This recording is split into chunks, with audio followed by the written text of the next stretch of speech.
gateway of the mind. In 1983, a team of deeply disturbed scientists conducted a radical experiment in an undisclosed facility. The scientists had theories that humans without access to senses or ways to perceive stimuli would be able to perceive the presence of God. They believed that the five senses clouded our awareness of internally, and without them, a human could actually establish contact with God by thought. An elderly man who claimed he had nothing left to live for was the only test subject to volunteer to purge himself of all his senses.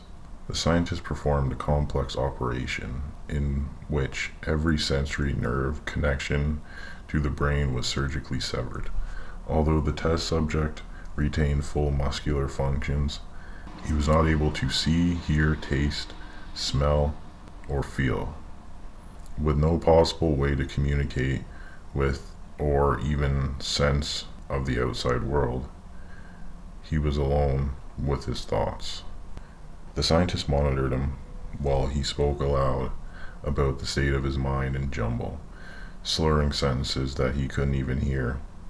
After 4 days, the man claimed to be hearing hushes and was hearing weird voices in his head. Assuming it was an onset of his psychosis, the scientists paid little attention to the man's concerns. 2 days later, the man cried that he could hear his dead wife speaking to him, and even more, he could communicate back.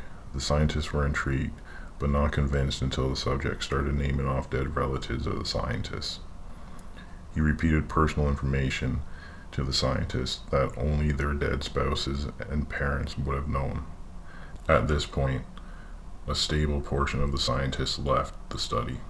After a week of conversing with the deceased, through his thoughts, the subject became distressed, saying the voices were overwhelming. In every waking moment, his consciousness was bombarded by hundreds of voices that refused to leave him alone. He frequently threw himself against a wall, trying to get a pain response. He begged the scientists for sedatives so he could escape the voices by sleeping. This tactic worked for about 3 days, until he started having severe night terrors. The subject repeatedly said that he could see and hear the deceased in his dreams. Only a day later, the subject began to scream and claw at his non-functional eyes, hoping to sense something in the physical world.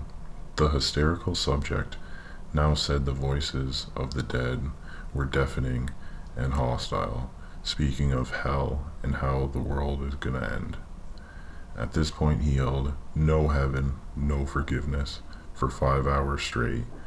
He continually begged to be killed, but the scientists were convinced that he was close to establishing contact with God. After another day, the subject could no longer form coherent sentences. Seemingly mad, he started biting off chunks of his own flesh from his arm. The scientists rushed into the test chamber and restrained him to a table so he couldn't kill himself. After a few hours of being tied down, the subject halted his struggle and screaming. He stared blankly at the ceiling as teardrops silently streaked across his forehead. For 2 weeks, the subject had to be manually rehydrated due to the constant crying. Eventually, he turned his head, and despite his blindness, he made focused eye contact with one of the scientists for the first time in the study.